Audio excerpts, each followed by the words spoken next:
Bismillahirrahmanirrahim. Assalamualaikum warahmatullahi wabarakatuh. Alhamdulillahirabbil alamin. Puji syukur kehadirat Allah Subhanahu wa taala bahwa pada hari ini kita masih diberikan kesehatan dan kesempatan sehingga kita bisa mengikuti memasuki dengan kondisi sehat pada bulan Ramadan yang penuh barokah ini.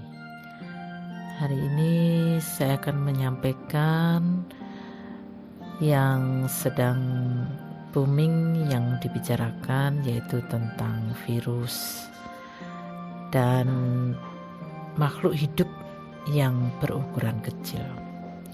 Allah menciptakan makhluk hidup dengan ukuran kecil. Makhluk hidup itu kita sebut sebagai bakteri, virus, jamur. Makhluk hidup ini diciptakan oleh Allah. Ada yang bersifat baik dan juga ada yang bisa menyebabkan suatu penyakit. Kenapa Allah Subhanahu wa taala menciptakan sesuatu atau makhluk dengan ukuran kecil? Pasti ada tujuannya. Yang diterangkan di dalam surat Al-Qur'an, surat Hud ayat 107 yang artinya, sesungguhnya Tuhanmu maha melakukan apa yang Beliau kehendaki. Virus atau bakteri ini merupakan organisme mikroskopik yang artinya tidak bisa dilihat dengan mata telanjang. Hanya bisa dilihat dengan mikroskop karena ukurannya yang sangat kecil. Bakteri dan virus kalau berdasarkan ukurannya itu yang paling kecil adalah virus.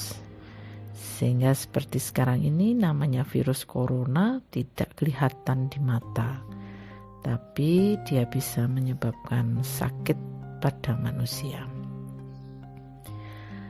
Bakteri itu bisa hidup di lingkungan yang beragam, baik berada di dalam maupun di luar tubuh. Seperti hidup di tanah, hidup di air sungai, hidup di air laut dan udara.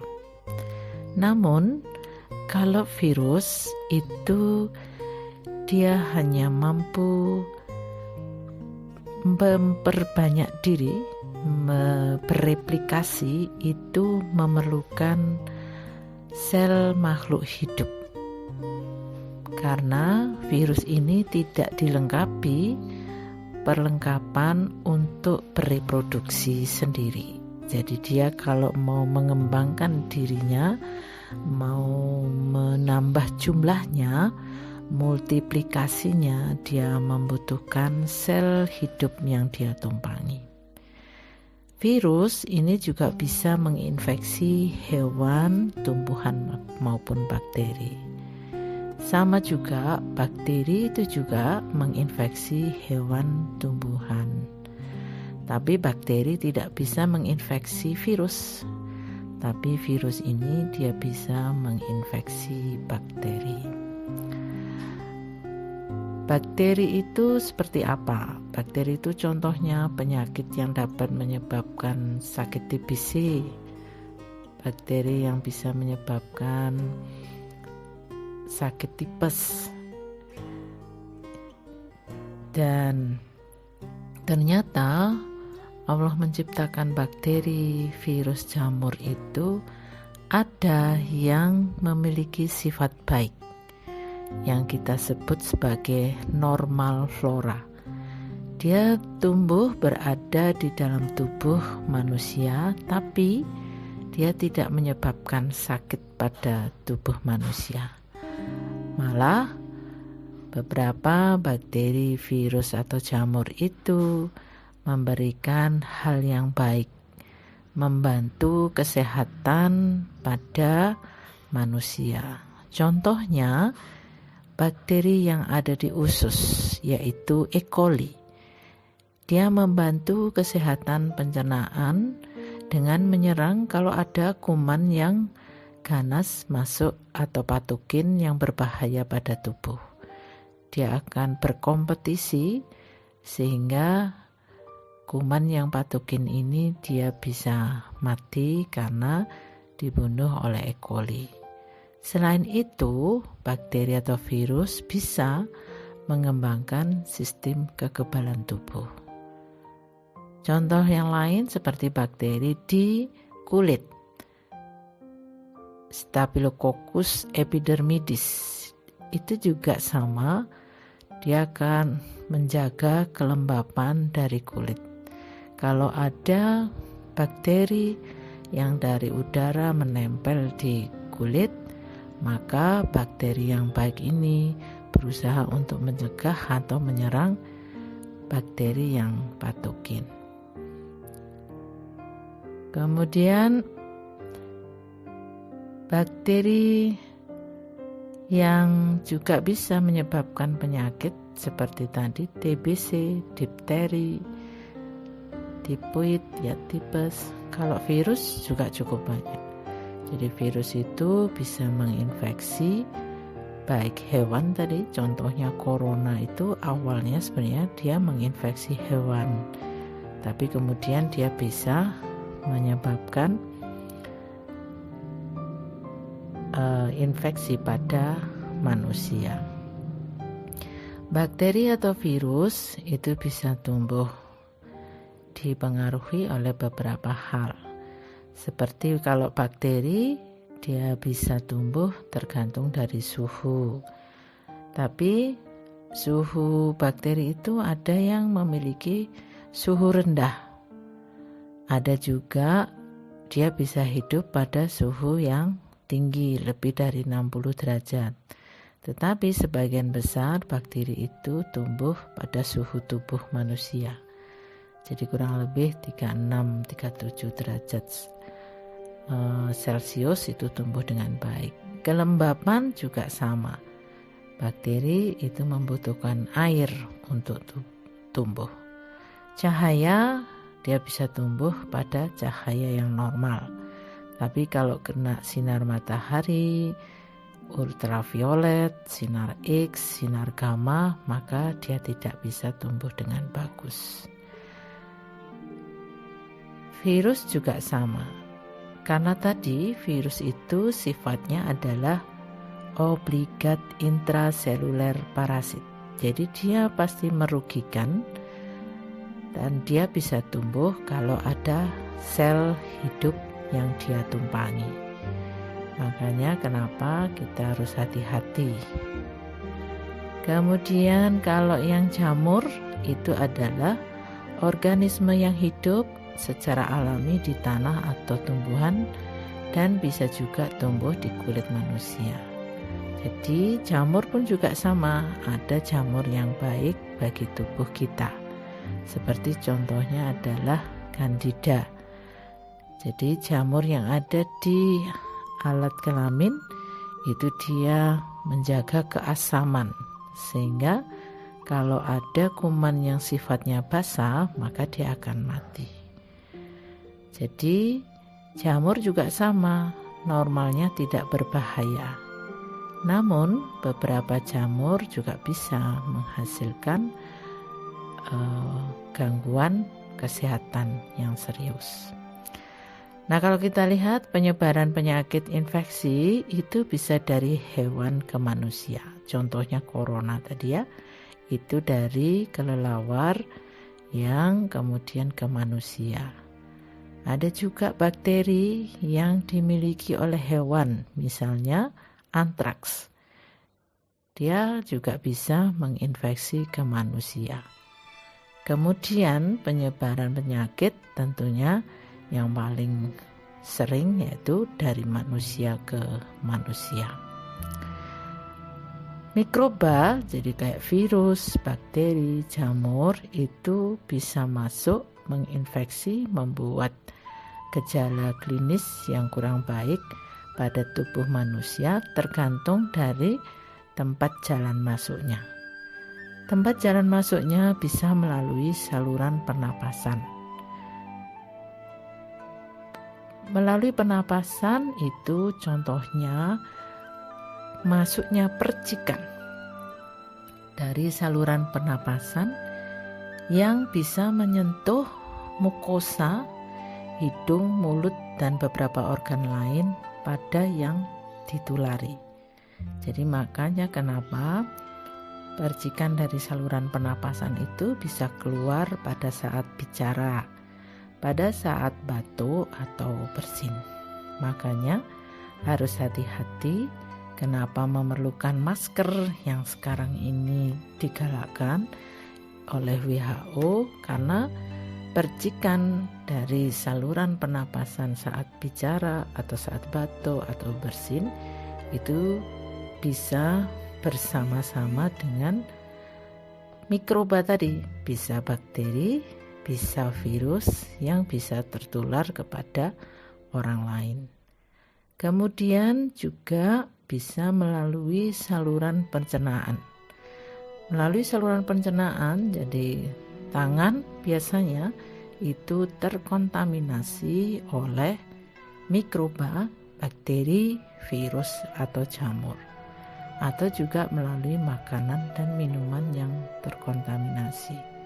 Makanya sekarang pun juga digalakkan. Jadi habis dari keluar, habis memegang uang, habis memegang tas dan sebagainya, diharapkan untuk selalu cuci tangan. Harapannya tadi bakteri, virus, jamur yang menempel di tangan itu bisa hilang, bisa keluar karena ada, bisa mati atau inaktif karena ada desinfektannya, yaitu sabun dan air yang mengalir. Selain itu, tempat masuknya mikroba itu bisa melalui saluran urogenital, yaitu biasanya karena tertular melalui hubungan seksual atau dari ibu hamil yang melahirkan, dan dia akan menularkan infeksinya ke janin atau ke bayi. Dan juga tempat masuknya mikroba bisa melalui kulit atau mukosa.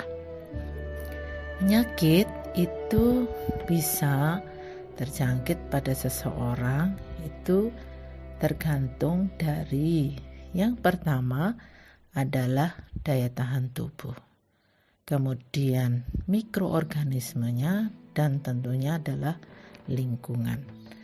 Jadi yang paling utama itu adalah daya tahan tubuh manusia.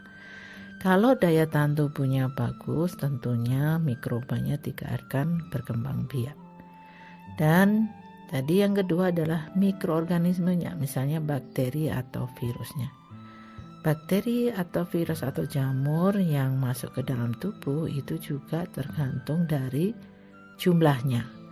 Kalau jumlahnya sedikit, tadi bisa berkompetisi dengan yang normal, bakteri baik yang ada di tubuh kita, maka mikroorganismenya itu yang patogen yang berbahaya bisa hilang. Tapi kalau jumlah mikrobanya yang patogen yang berbahaya lebih banyak dan daya tahan tubuhnya kita ini turun, maka tentu akan menjadi sakit. Kemudian lingkungan itu juga bisa mempengaruhi. Artinya apa?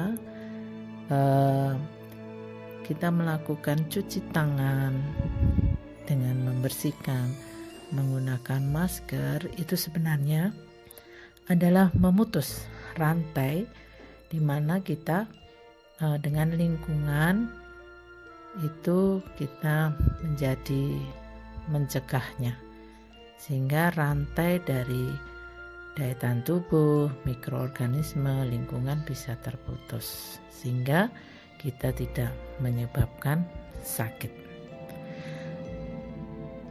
Nah, tubuh pada saat terinfeksi oleh virus atau bakteri tentunya perlu ada penegakan diagnosis. Jadi apakah memang benar bisa terinfeksi oleh bakteri atau virus seperti sekarang ini?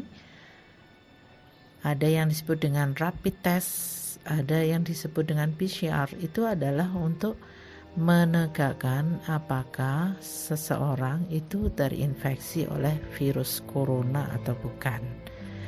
Nah, kalau yang virus memang pemeriksaannya agak sulit.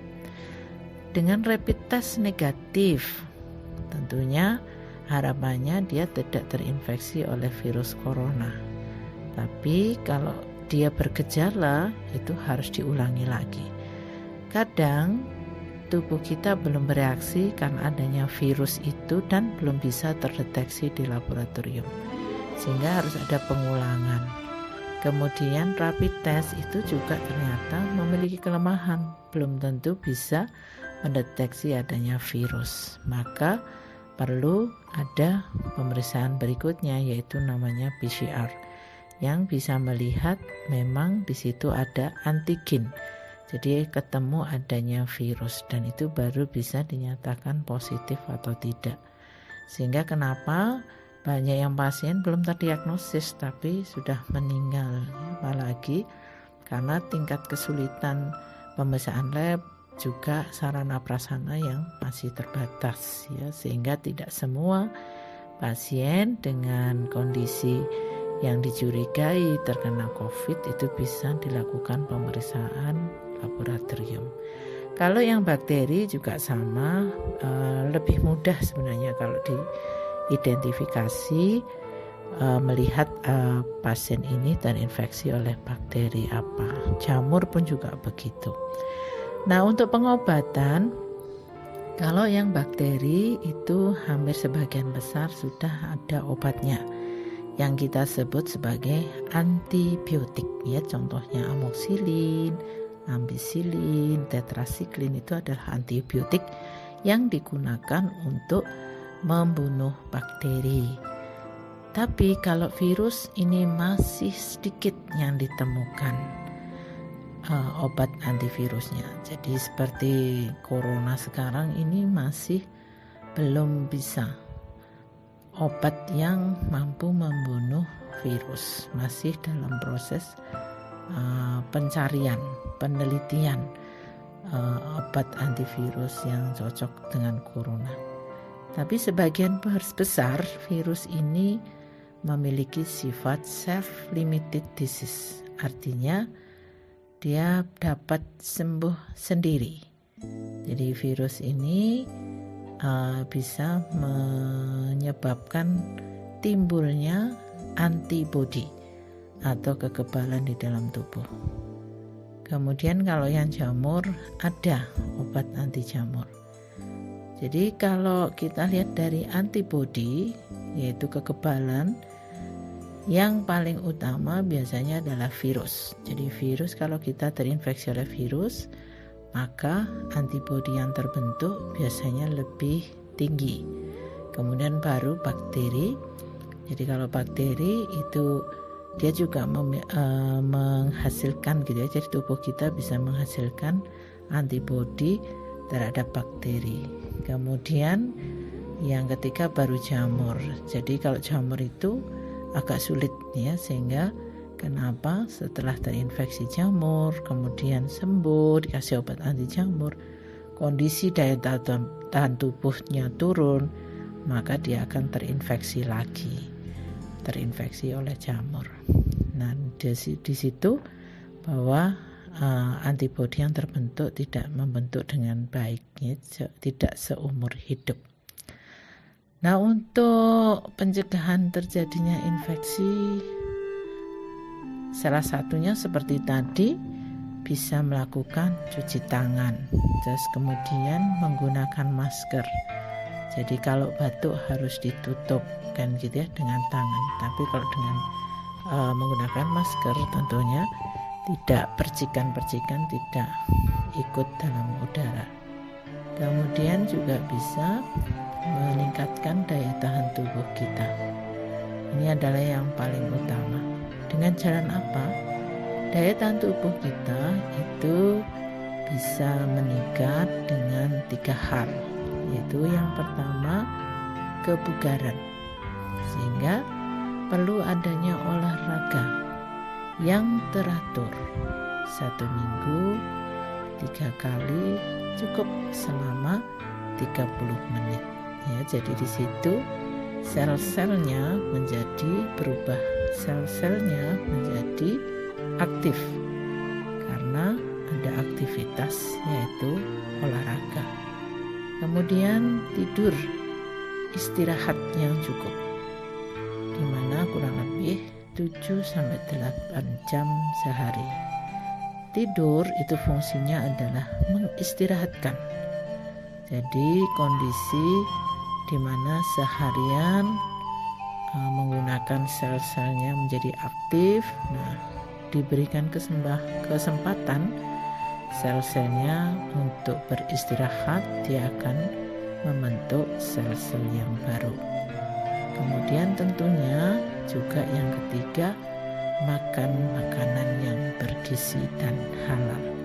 Dengan makan makanan yang bergizi itu bisa mengaktifkan sel-sel kita untuk membentuk antibodi yang baik.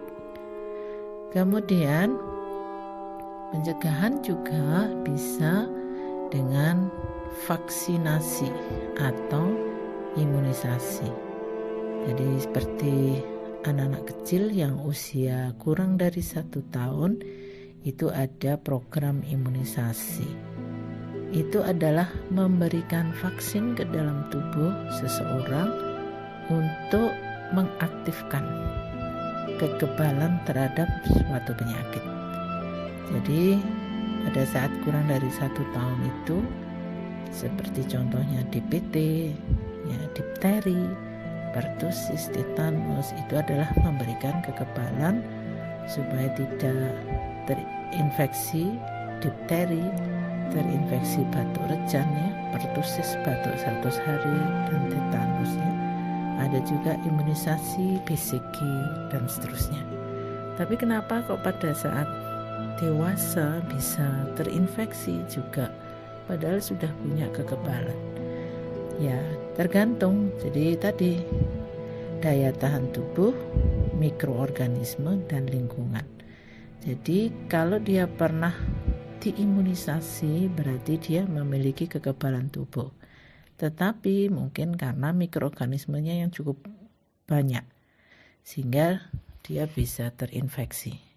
Kalau dibandingkan anak yang sudah pernah imunisasi dibandingkan dengan yang anak tidak pernah imunisasi, itu sakitnya lebih parah kalau anak yang tidak imunisasi pada waktu kecilnya. Kemudian vaksinasi, jadi itu sebenarnya tidak hanya pada saat pemberian imunisasi. Pada saat kita sakit, jadi di situ mikroorganisme, bakteri atau virus masuk ke dalam tubuh.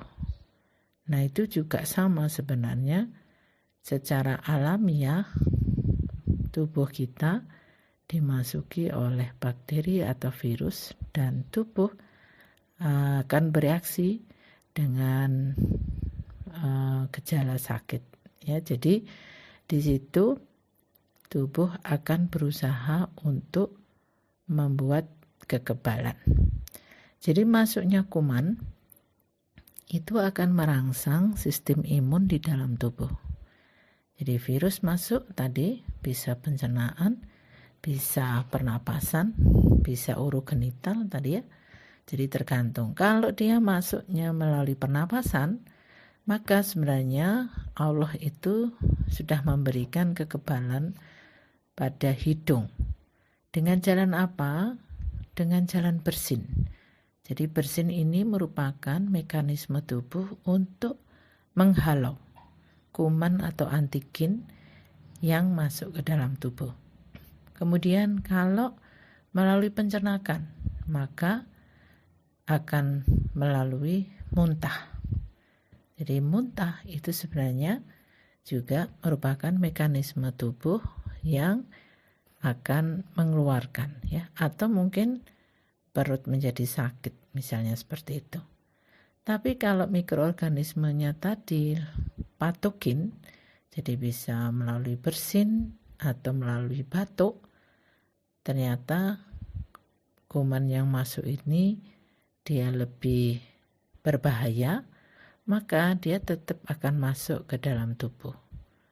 Kemudian kalau tadi pertahanan yang pertama melalui hidung, melalui mulut ternyata tidak mampu, maka tubuh ini akan melawan, yaitu sel darah putihnya atau yang kita sebut sebagai makrofag. Itu akan mencoba untuk memakan kuman, bakteri atau virus yang masuk ke dalam tubuh dengan mencoba dimakan oleh sel darah putih. Tetapi kalau tadi masih tetap patogen, maka dia bisa menghindari atau malah makrofagnya tadi yang harusnya bisa makan menjadi dia tidak mampu memakan.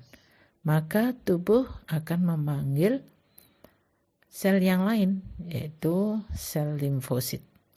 Sel limfosit T dan sel limfosit B.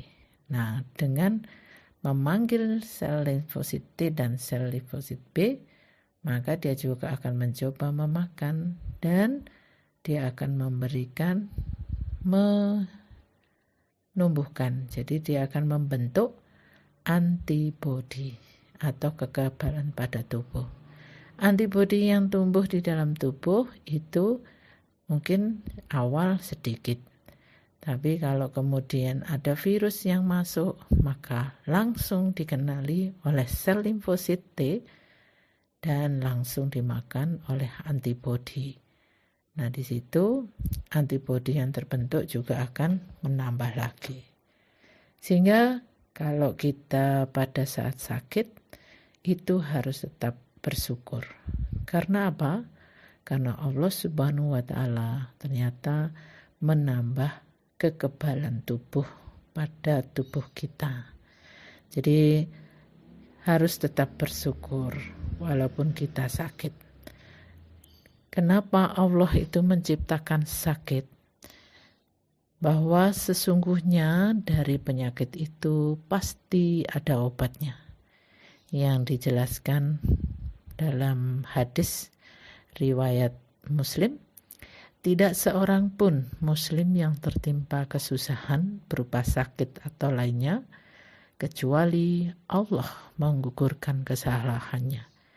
Sebab hal itu seperti halnya pohon yang menggugurkan daunnya. Banyak hadis yang menjelaskan seperti hadis riwayat Muslim, Rasulullah Shallallahu Alaihi Wasallam beliaunya bersabda, setiap penyakit ada obatnya. Apabila ditemukan obat yang tepat untuk suatu penyakit, akan sembuhlah penyakit itu dengan izin Allah Azza wa Jalla. Untuk itu sebagai hamba Allah, manusia diminta untuk selalu ikhtiar. Seperti yang dijelaskan di dalam surat Ar-Ra'd ayat 11, sesungguhnya Allah tidak akan mengubah keadaan suatu kaum sampai mereka mengubah keadaan yang ada pada diri mereka sendiri. Jadi himbauan dari pemerintah untuk selalu menggunakan masker, untuk selalu melakukan cuci tangan dengan sabun dan air mengalir, atau juga menggunakan hand sanitizer. Kemudian juga diupayakan di rumah saja, tidak perlu keluar. Itu adalah untuk sebagai salah satu ikhtiar kita. Yang pertama tadi, kita tidak terkontak ya, jadi tidak terkontaminasi dengan paparan-paparan virus, bakteri yang ada di luar, ada di udara, kan gitu ya. Kalau yang virus itu supaya tidak melalui ikut percikan-percikan, Jadi percikan-percikan saat bicara, saat batuk ya. Jadi di percikan itu ada sel-selnya. Sehingga kenapa kalau menempel di logam, menempel di kayu, dan apalagi tidak terkena sinar matahari yang langsung, dia masih tetap hidup beberapa jam, 8-9 jam. Karena di percikan itu ada sel yang dia tetap bisa tumbuh. Dan terutama pada yang berusia lanjut ya, lansia dengan memiliki komorbid ya, jadi penyakit seperti diabetes, hipertensi, jantung, itu kenapa harus lebih ada di rumah saja, diharapkan di rumah saja, karena daya tahan tubuh yang diciptakan dengan kondisi usia yang sudah lanjut serta membawa ada komorbidnya, ada penyakit, itu beberapa sel tubuhnya itu juga mengalami penurunan. Jadi tidak sama dengan usia muda, di mana di sumsum tulangnya dia memproduksi kekebalan yang cukup banyak, sedangkan pada yang usia lansia karena memang usia maka memproduksinya juga hanya sedikit ya, sehingga kalau sama-sama terkena virus itu lebih sakit pada yang menderita lansia dan komorbid. Mungkin itu yang bisa saya jelaskan berkenaan dengan makhluk hidup ciptaan Allah, yaitu bakteri, virus, dan jamur. Mudah-mudahan kita selalu bersyukur kepada Allah sehingga kita tetap akan diberikan kesehatan oleh Allah Subhanahu wa taala. Hidup sehat. Terima kasih. Billahi taufiq wal hidayah. Wassalamualaikum warahmatullahi wabarakatuh.